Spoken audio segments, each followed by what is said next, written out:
Thanks, Mark, for coming in today. We have Mark Riccadonna here today, and thanks for coming in and chatting with us. This is great. Thanks for having me. Yeah. This is awesome. Just wanted to get to know you a little bit. Tell everybody a little bit about yourself. Like, what made you start comedy?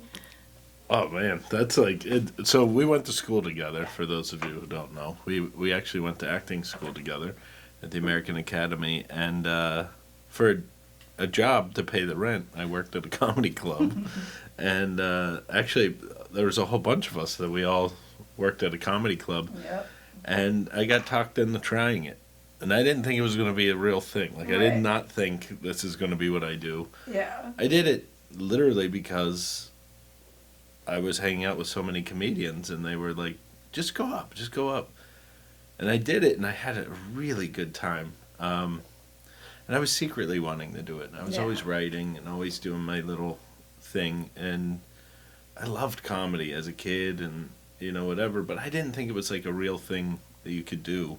Right. As a career. Yeah. Right. And so I did it, and I remember having fun doing it. And at night, when I was working at the club, if they needed to like throw somebody out, Yeah. they would put me on stage and basically pick a fight with the crowd member. Oh, that's so funny. So then the bouncer could go over and toss them out, and it didn't disrupt the professional comics. Ah, So I was you're like the little throw-in. Yeah, like, oh, this next guy's coming up, and so then I would go after the heckler and just kind of be combative with them, and Right, right. whatever. So when they got out of line, the bouncer would toss them, and I would also go up like when people were paying their bills, Mm-hmm. they were paying their tab or whatever. I was like, well, put him on. He doesn't. Yeah. It didn't affect my filling- ego because I didn't think this is a thing that I would do. It was just something that was fun at night. Right. Right. While I was at the job, it was Yeah. like screwing around in the back room of Right. the restaurant or Right. whatever. Right. Just get up and do some stuff. Like talk to people for a little bit. Yeah, and I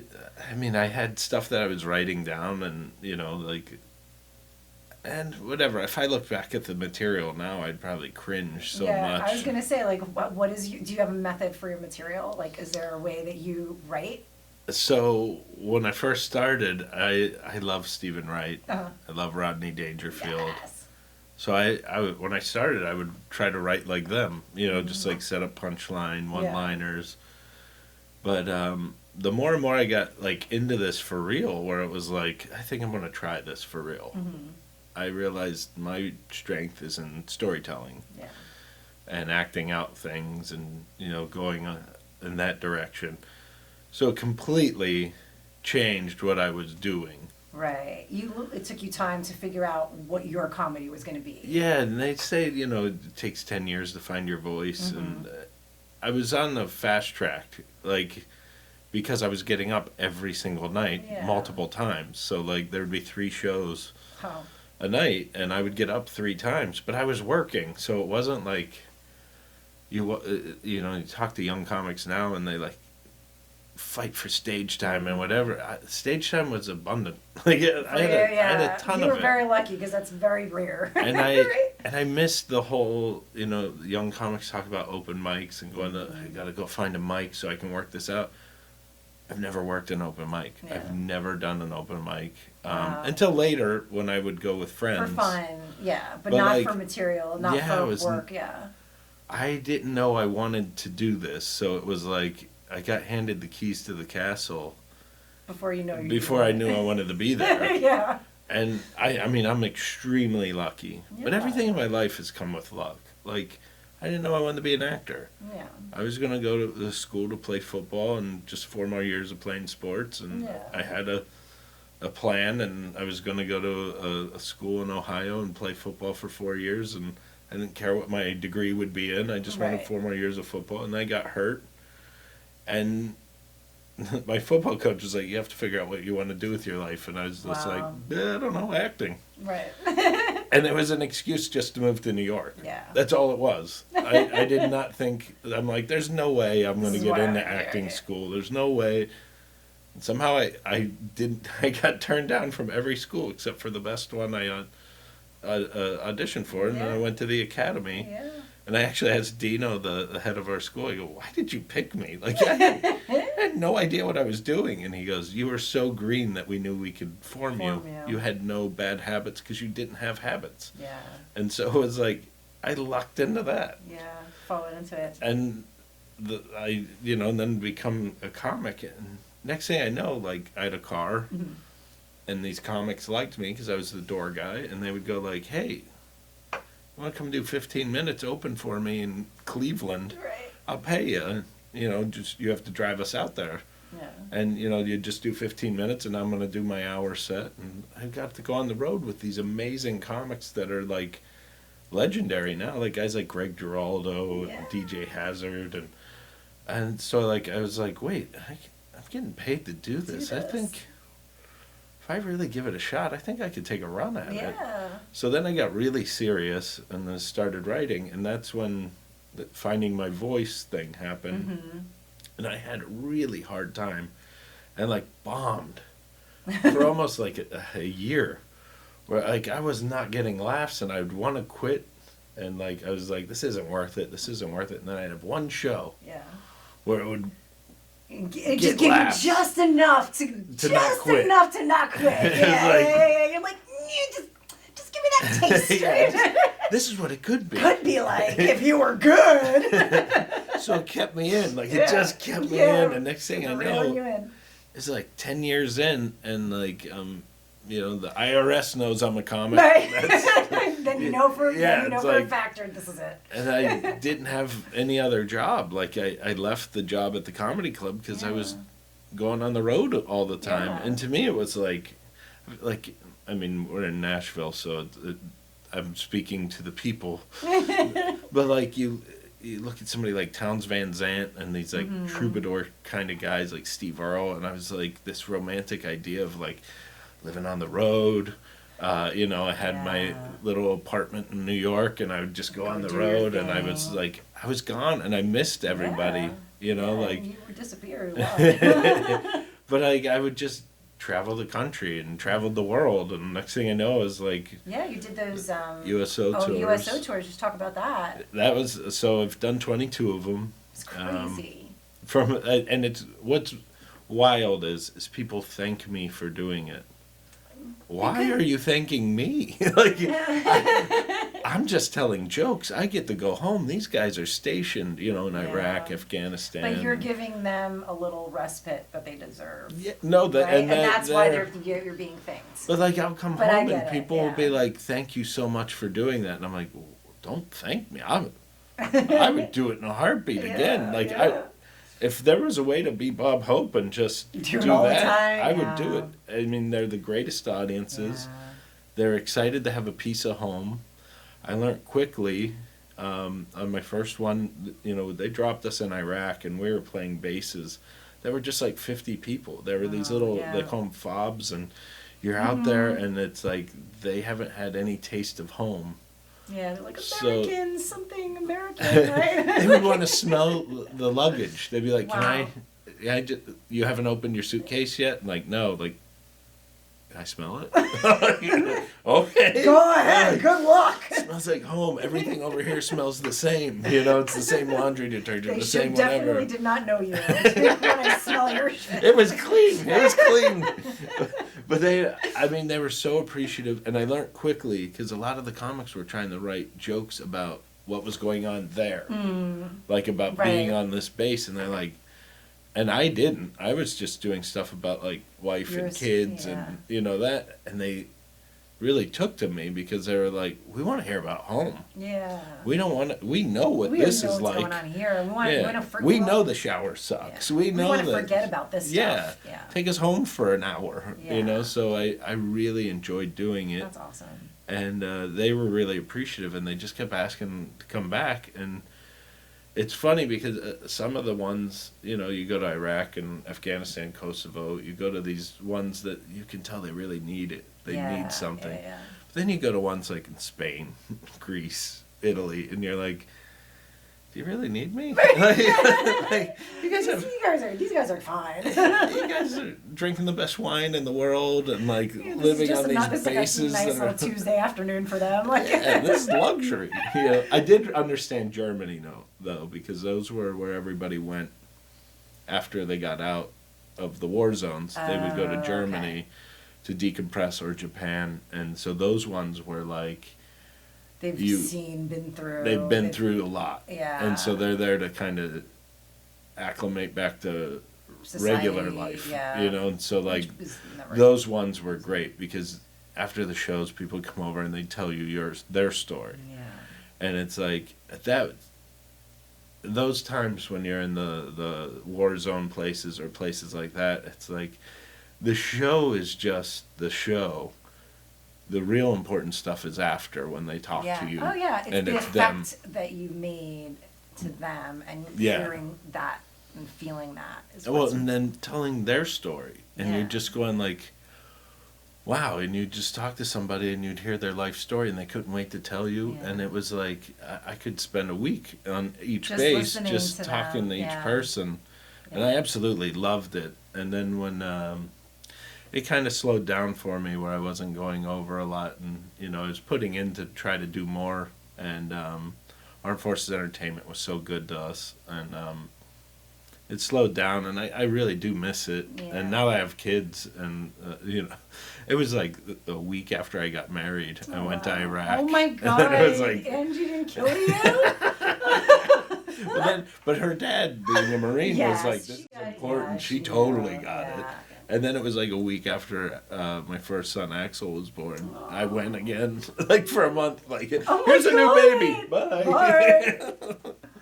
But I mean, shows like that, because like what we do is so goofy. Yeah. You know, to explain to somebody if an alien came down and how do you survive on Earth? How do you Right. make money? Well, I go around and tell jokes. Like people would be What? like, that's not a Right. job. You're the silly guy at the office, Yeah, and it's exactly. like, but when Right. you do those shows, you realize like, oh, what we do is important. It like is. you travel in the country, you go, Yeah. this is You trivial. feel it. I you think know? a lot of people realized that during the pandemic. When Yeah. they realized that they weren't getting the entertainment, and they were, Yeah. what else do you have to do than be entertained? So they're going to entertainers, comedians, musicians, right? Yeah. Like realizing how important that is in your life. Like we take advantage of it and we disregard it because, you know, we have life and life is serious and important, right? Yeah, and I think the pandemic, you know, for all the horribleness that it was, but it was also a time to reflect and realize what's important in life. Yeah, absolutely. And I realized, like, I quit taking jobs just to work. It was I only took the ones that were worth doing because I missed my family. I was Yeah, gone yeah. all the time. So now it's like I Yeah, try give you to time to be with your family because you're and- always on tour. and yeah. focus, Yeah. you know, and Clarity and focus. and I feel like my stand up got better because I started talking about things that were important to me, as well as being with the people that were important to me. So Yeah, it was, that makes sense. I don't know. I always try to, as a comic, I guess it's rare, but I always try to find the positive in things. Yeah, And that's, yeah. in my writing style, I try to, how do we take a positive spin and make it funny? Yeah. It's easy to be negative. That's so important too because there's so many comedians that they just go to Go do to that the- because it's easy and Yeah. it's like no, let's Try to be a better writer. yeah. And can you make people happy? Yeah, That's the other that's thing. the thing, right? I try to Yeah. stay away from the cringy stuff, you know, politics and religion, and I know it's like the comedian's job to point it out, but at the same time, It doesn't. You don't have to be that comedian. I don't want to be that Yeah. comedian. I want to make the 200 people in front of me Just have a nice night. happy, have a smile. smile. Yeah. Get remember life's fun. Yes. You're allowed to have fun. Yes. Exactly. And I try to instill that in my kids, that it's like work hard, laugh, have fun, don't let stress get you down. You Yeah. have a test, yes, we got to study, we got to work on it. You're also allowed to enjoy it Yeah. because people forget you're allowed to enjoy That's life even Yeah. when it's hard, you know. Yeah, and then when they see you enjoying your life, they'll say, "Why are you enjoying? Like, what's wrong with you? Why are Yeah. you enjoying your situation right now?" It's like, Yeah. what's going on with you? Don't That you're you actually take enjoying anything something. seriously? Yeah. Yes, but I laugh at it too. Right. Like I That's, try yeah, to. right. People always think because you're a comedian that you don't take anything serious or nothing's, yeah. We're instilled that it's like if it's important, you have to be serious and focused. You can laugh Yeah. and you can be smile. just as serious and it's focused. just yeah, same hard work you put in. Yeah. Yeah, you could have your day in a bad mood or in a good mood. Yeah. You're still going to get your stuff It's done. your call. Yeah. And I have to check myself a lot because, the stress of getting the kids ready for school and getting them, I find myself getting, mean and upset and we're in a hurry and we have to do, and it's Yeah. like, and then they'll do something like make a fart noise and I'm like, you're right. Like, what's the worst? You missed the bus, we'll drive. We'll drive you there, yeah. Like, It's so but I true. have to always check myself Yeah. because, again, when you think something's that serious, you forget that you're allowed to Yeah. enjoy doing it. Exactly. What was what was the most thing that you've enjoyed doing it as far as like touring or comedy, like acting? Like what has been like your favorite So thing? every day that I get to be creative, Mm-hmm. and that's what I do for the day is something creative, is like a day I feel like I won. Yeah. Like I won today. We did something creative. We made Yeah. something. I love live theater. I love live comedy. I think it's super special, and it's something that, and I feel like, the musicians, especially being in Nashville, they get it, that it's like, tonight what's happening is only for us. Yeah. And it's our special night, and this is only for you, Right. whoever's in the room. That being said, there's also the ego or legacy thing in your head of like film, television, creating things on camera, because it lasts forever. Yes. So it's trying to balance that. Or how do I capture the live thing in a taped environment or that's why I love podcasting, because Yeah. it's like, this is once in a lifetime. Yeah, Th- this you is never can't going to happen recreate this exactly. again. Yeah. And they get to watch it. And it's, hopefully they find it entertaining and Yeah. fun. But it's all about trying to figure out how to have that live feeling, but last forever. Mm-hmm. Because you think about like the old legends and you hear the stories about like, whatever, Larry David walking out in front of an audience and just go, you're not worth it, walking off stage. Oh my Like, God. it's hysterical. Yeah. Like, it was probably, he wasn't famous at the time, but like, you hear about that. But I think if it was on tape, if it was like Right. an episode of a show, Right. it wouldn't be magical Right. like it is when you In that hear moment. about it. Yeah, because it was in the moment, organic, in the moment. It's never going to play the same, Yeah. no matter what. You can't recreate. Yeah. And that's a part of it. There's like the Instagram thing and the like TikTok thing going on right now, and God bless anybody who's doing great on it. I don't find the appeal to it because when it comes to like film or television, I want to do something on a bigger scale. Mm-hmm. I don't like the just like, I'm going to record this and then, Right, 2 seconds later 2 it's second, posted. yeah. The immediate gratification of getting likes. Like, we do that when it's live. And that's what I love when it's live. I love both. I love anything, any day I'm doing something creative. If I'm acting, directing, telling jokes, I'm working with a comic. Yeah. We have a writing group that we get comics together, like newer comics, and some guys who do it for a living have been taking the course too. I don't want to call it a class because it's more of a workshop because we're all equals in the room. Yeah. I'm not dictating, this is how Right. comedy works. Right, It's right. a workshop kind of thing where, if you're brand new, we talk about how to get How to work and fix how to it do and Work on things. something. Yeah, that's great. And I get just as much satisfaction working with somebody and figuring out their joke or their story and it clicks. And all of a sudden it's like, it's the same feeling. Mm-hmm. It's like watching something creative happen. It's really cool. Watching it unfold. How about what is the craziest story that you've come across in your touring? I mean, so I've had my life threatened twice. What? On stage or off stage? On stage, and I don't consider myself offensive. And I was gonna say your humor is so not offensive. Twice, and it was actually both times we're in Philadelphia. Oh, Philly. And then we moved there. And my wife wanted to move to Philadelphia. I'm like, they don't like me here. I was threatened What twice. happened? One time, and we don't know what happened. This guy just stood up and just started telling me he was going to slit my throat and gut me. Oh my And we're God. like, where did this come from? And he's like, I'll put a bomb on your car. And I was like, if you're Oh, the that's hitman, you're the worst great, hitman yeah. ever. Like, there's No 300 worse witnesses than here. ever. You just told us your plan, you fool. But after the show, like, everybody came over and was like, did you know that guy? And I'm like, never seen him before in my life. Oh my God. They're like, we don't understand what set him off. Yeah. Like, he just stood up and started screaming and yelling at me, and it was like, What the all right. hell? Like, I don't. And another time, it was of all places, it was a golf club, and there was At a golf club? I didn't even get. They announced my name. I didn't even get to the microphone, and they were screaming. They had hate in their eyes, Oh my just God. of like, like Before you screaming. even spoke. They didn't even know what I looked like, and they just thought that this would be funny.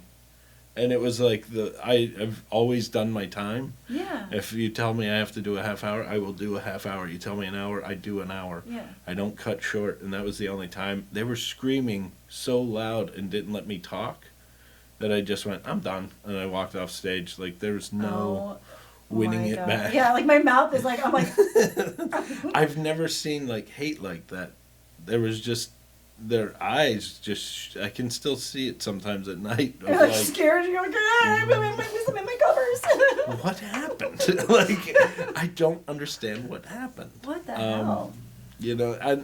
But there's also like, I mean, those are two stories. I've been doing it 20 some years, Yeah. so it's like, everybody has a bad day at the office, right? Yeah, true. If that's exactly. That's a good. It's at least like nothing actually happened. Like it was Yeah. just threats. And nobody, But then like, there's like nights, like when we worked at Wine Down in Nashville, Yeah. in Donaldson, we went on stage and everybody in the audience were like people I had posters of hanging on my wall as a kid. I'm I like, hey, know. that's different musicians that I knew throughout as a Yeah. kid, and I'm like, I can't believe they're watching me. Yeah, right. It's Tell surreal jokes. sometimes. It's like I used to watch you on MTV when I was a I kid. know you're clapping for me. It's like so right. It's like right. It's like the random roundabout world that we live in, right? It's wild. I did the Monsters of Rock cruise, and like I got to open for bands that, as a kid, I was obsessed over. Yeah. And I got to open for them and sit in a green room with them, and they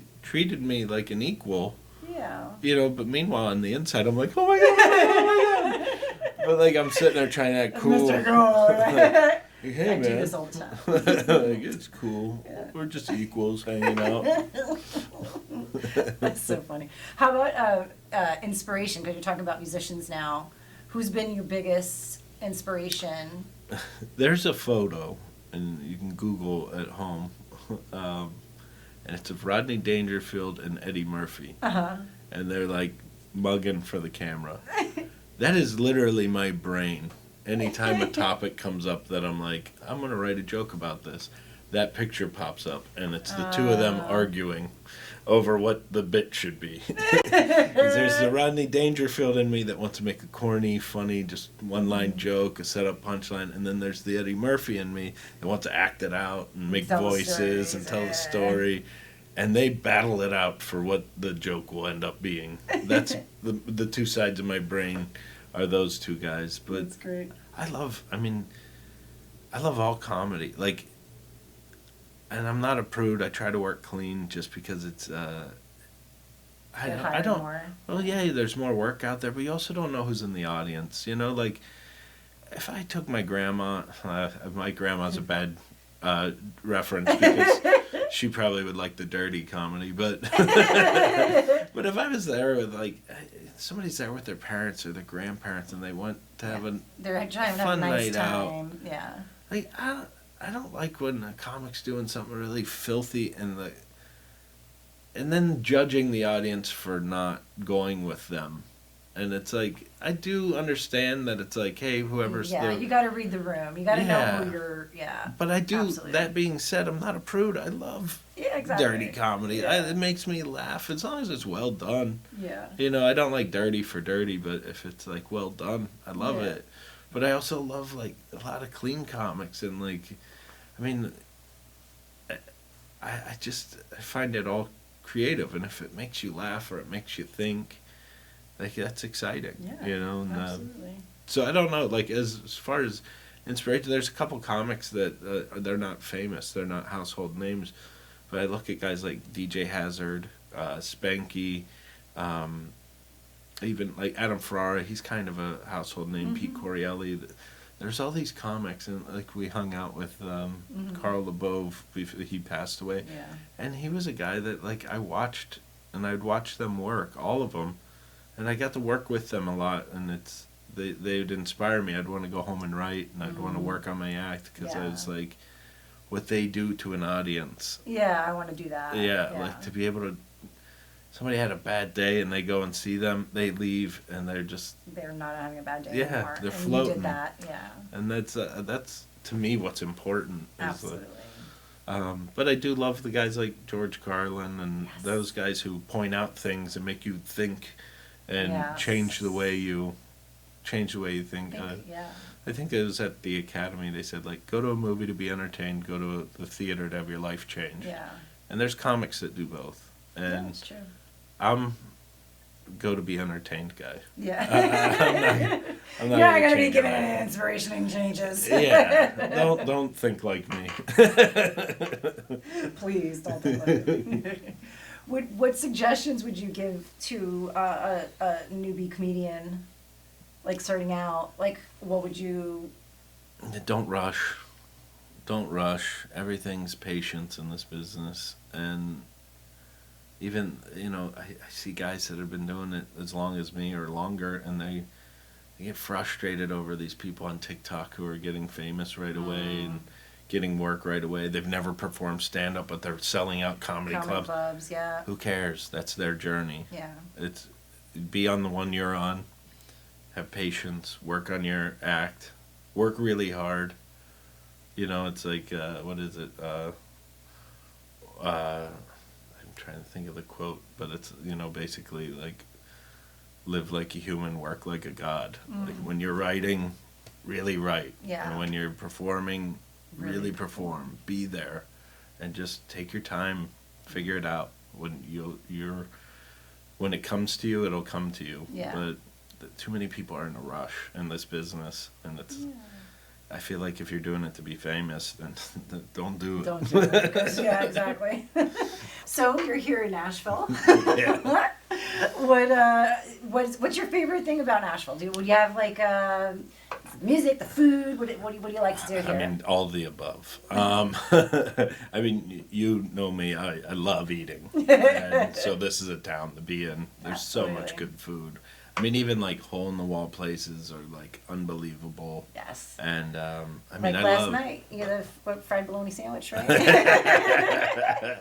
But I love everything about Nashville, and like the I think one of the greatest things about being here is like we perform at the Wind Down, Yeah. and afterwards just sitting and talking to people, and you realize like you're just chatting with them, and then you realize that they're this amazing, accomplished Yeah, there's so many musician, and like Yeah. who. So much talent here, right? Yeah, I mean, and they're Incredible. just humble and normal, and like I feel like in Philly, if somebody of half their acolytes would walk into a room and have to show it off or whatever.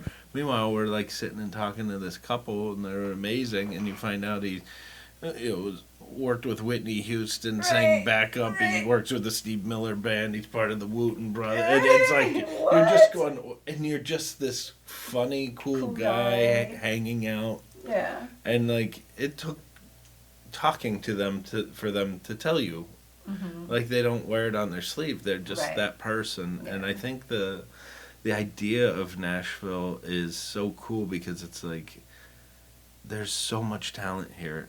As you know, I mean, and like you look at L.A. and New York, and you know the like Austin, Texas, and Las Vegas. Like those are the entertainment Yeah. capitals, right? Yeah.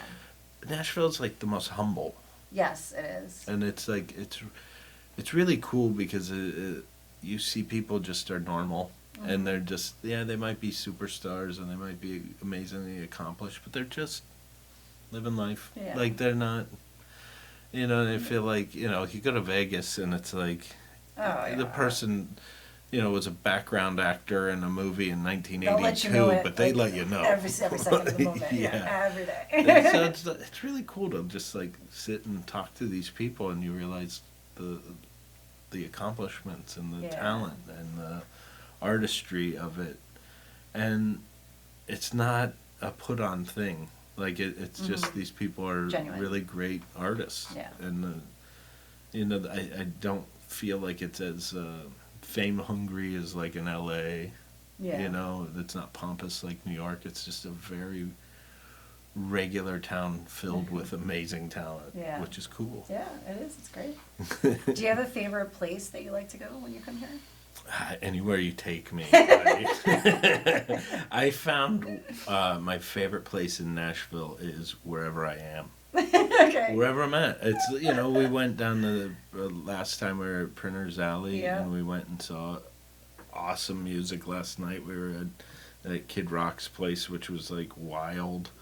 And like we always go to Wind Down, and Yeah. John and Amy, the owners, are just like the nicest people on the planet. world. And it's Yeah, love them. but wherever we go is like that's my new favorite place. Yeah. So I like love that. it has such a cool vibe. I mean, where did we go? We were with Don Jameson, and we were sitting at this restaurant. Oh, when we were with Jared James Nichols. And it was like all of a sudden it was like all these And famous it's funny people come too over to because talk to Don. we never hang out on the strip, and you just mentioned all the hangouts that we did are like on that strip. Like the ones that you mentioned are like that Don when we went out with Don, that was also off the strip. That was Yeah. by the Bridgestone. We were Yeah. having tacos or something. Yeah, we just went to get a bite to eat, and all of a sudden, everybody knows Don in the music Yeah. business, so they all come over to our table, and we're sitting there like, Hello. hi, I was just going to eat this taco, but I guess, I guess it's like a show now. Right, exactly. Yeah. I guess we're on. And it's like crazy because when I first started coming to Nashville, when I first started doing stand-up, I would come here with a guy named Killer Bees. He's a great comic. Yeah. And I would come down here, and everything was very country and blues, and it was like awesome. Yeah. But then it's like lately we come down here, and it's always like Yeah, the past rock. 10 years, it's changing. Yeah. I've even seen it in like the few years that I've been here, 4 years now, right? Yeah. Like, it keeps on evolving, and Yeah. I'm sure like the Nashvillians are not too happy about that. No, but it's I mean life. It's Or maybe just they always are. it's a growing, breathing thing, and everything changes, and hopefully you embrace the change, and Yeah.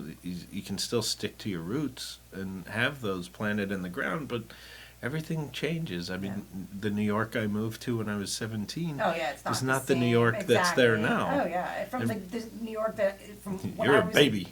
grew up in. Yeah, it's completely different. I've watched it go from the slums to great to the slums to great to whatever the hell it is now. Yeah, You know? but it's people ask me if I miss New York. We moved Yeah. out to Pennsylvania because we wanted to live in a house with Yeah. a yard, and but I still needed to be striking distance to New York. Yes. And people go, "Do you miss New York?" And I go, "I missed the New York I moved The to. old I don't York. miss New York now." Because I go there and I realize, like, if I was with my kids and here right now, I would not enjoy this. Yeah. So it's like, always remember what Nashville was and enjoy that, but Yeah. also know But that it's growing and becoming changing. Something different. Yeah. And the music industry's changing, so obviously the world's changing and everything changes. And yeah. you just hope to grab a piece of happiness and go for the ride. Yeah, I hear you. So, we had a great show last night. That was fun. Super fun. I'm still smiling. Like, honestly. What was your favorite part from last night? CJ, who I'd never met. Yeah. And she was so funny. Yes, she was. And I was in the back of the room, and I got nervous. Like, I always get a little nervous, but like you hit a point, I think, in your career where it's like, not that you're less nervous than you were when you started, but you're used to it, and you know what to do. You know Yeah, that it's you're coming. comfortable with like, The okay, nerves. I have anxiety about performing, and I'm nervous, but you're used to it before you perform. So it's a different, it's the same, I don't know, chemistry, but it's a different vibe because you're just like, yeah, I'm nervous. You've done it so much. You've just done it so much. You're just like, yeah. I mean, if you look at my fingernails, you can tell I get nervous. So Yeah. anxiety riddled and whatever. But she was up killing. I mean, just killing.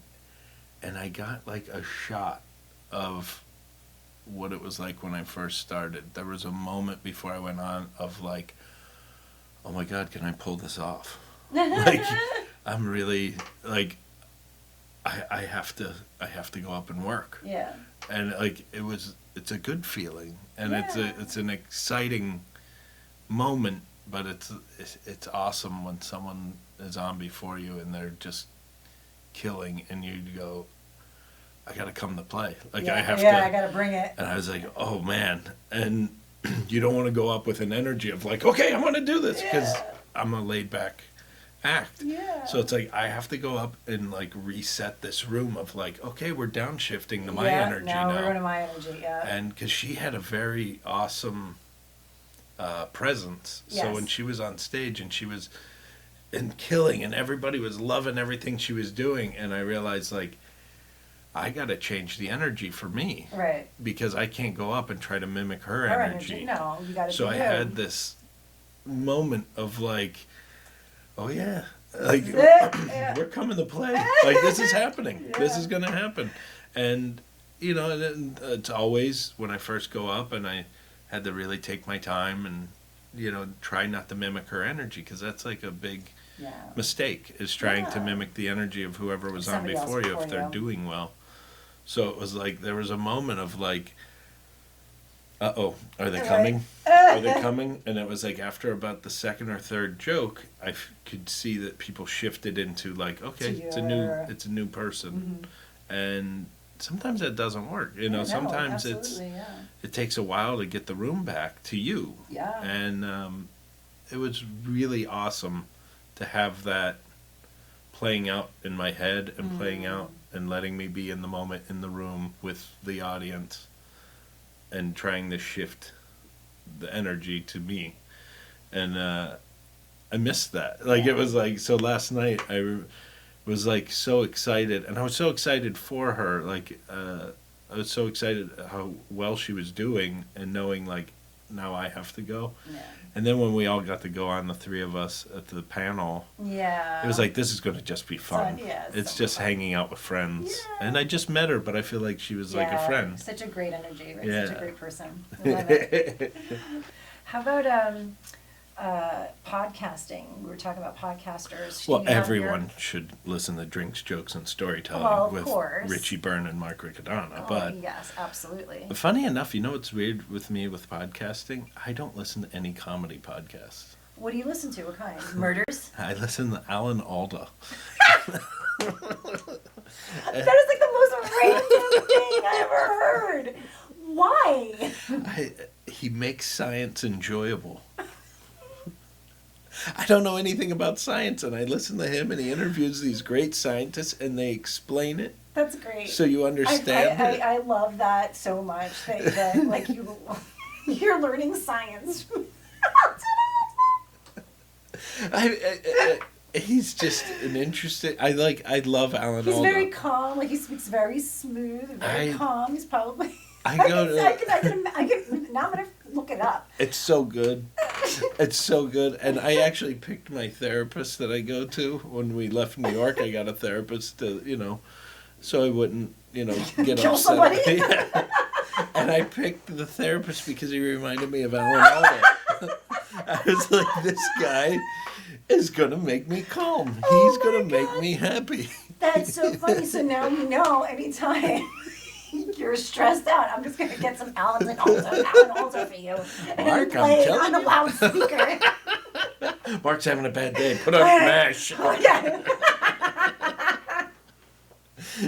I don't know what I stumbled upon it. I liked. I was listening to Penn Jillette, his podcast, and I liked it because it was whatever. And I can't remember who it was. Somebody mentioned Alan Alda, and so I went and listened to the podcast, and I got addicted to it. That's hysterical. I didn't even know he was like a scientist or. He did. He took over for Carl Sagan on that PBS show. Oh, okay, yes. And his books are amazing. Okay, so that makes sense. And his books are really amazing. Like, I love everything Alan Alda. Like, I want him to play my dad in a movie. Dude, we have to make this happen somehow. Like, we have to do this. We gotta write him in somewhere. There was another guy, and he retired. Bob, what was his name? He was a DJ in New York City. He was Bob Edwards. And SAG-AFTRA gave him like a Lifetime Achievement Award for like broadcasting. And he did interviews from musicians to politicians. He talked to everybody. And I was obsessed with his podcast. And then when he got the Lifetime Achievement Award and he announced his retirement, it's called Weekend with Bob Edwards. And whoever the company is, put it under a paid site, so you have to pay for all the interviews, like an audiobook. And they're not expensive, but I just was like, there's so much free podcasting out there. So like, I as much as I love Bob Edwards, it's like, why would I pay for it? I already listened to all of them, but I wanted them archived so I could listen to them again. And I actually tweeted both of them that in a perfect world, Bob Edwards and Alan Alda would be the narrator of my life, and they both retweeted it. Oh my gosh, that's It was so like- funny. That was like my the one time I liked Twitter. The one time it's okay. Yeah, but the two of them narrating, because his interviews were so amazing. Every single interview he did, at one moment, the person being interviewed goes, "How did you know this?" And he was, I did some research. But his research, he must have had the FBI forensic files dig into these people, because he would be like, so in third grade when you took the math test and they're like, how do you know this? Right. And he would throw everyone off about how good of an interviewer he was. That's And amazing. those two guys are it's like a master class in how to interview, because they both make the listener feel like they're part of it. Yeah. There were times I would talk to my wife Angie, and I would say to her I had this great conversation. I would start telling the story, and she's like, "Who is that?" And I was like, "Well, it was Robert Downey Jr." And she goes, "You met Robert Downey?" No, it was on Bob Edwards, but I felt like I was part of the conversation. She's like, wait a second. You don't know Robert Downey Jr. I'm married to you. I think I would know that, honey. But you feel like you're part of it, and they make you I love that. I don't even know if I know what Bob Edwards looks like, but I do. Right. I have my version. And, right. And that's good enough. That's all you need. Maybe if you see him, you might be like, wait a second, that's what he looks like. You mess up your whole sense of him, right? I also somebody turned me on to Bill Maher has a really good podcast, because he's funny, but he doesn't treat it like a comedy podcast. Right. And he interviews, the ones I watched, that somebody sent me the thing, he goes, you have to watch this. It was with musicians. Okay. He had a bunch of different musicians on. And funny enough, because of his politics, I was really interested, because he also had Kid Rock on.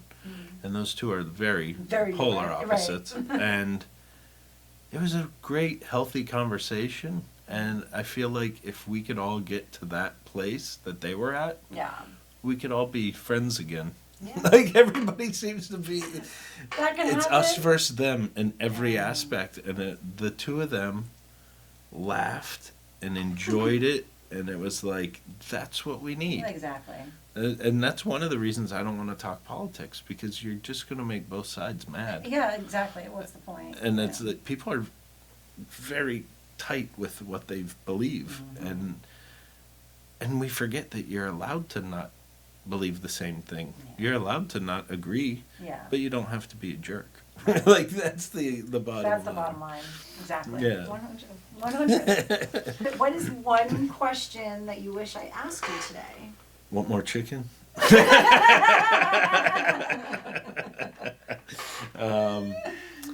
Boy, I'm not sure. I have so much fun, and even like on the ride here, we just talk and laugh, and I mean, and your family's amazing. So like when I'm with you guys, I just feel like it's always just a fun ride. Thanks, So Mark. yeah, I guess the question is, where do you want to eat? All right. So stoked that you were here today. Thanks Thank for you for having me. coming in and doing this. I really Anytime I get to appreciate it. come to Nashville and have some hot chicken. Well, I'll come be back back. again and have some more hot chicken with us. We'll love that. Thanks again. Thank you.